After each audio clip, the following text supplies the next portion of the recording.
I wanted to talk to you about getting nipples off of 100-year-old spokes.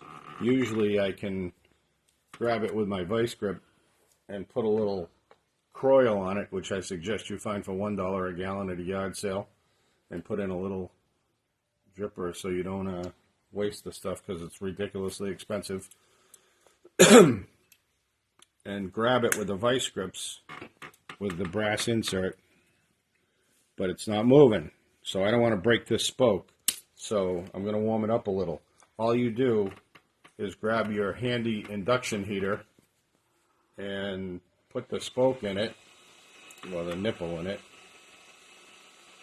and warm it up a little bit. And then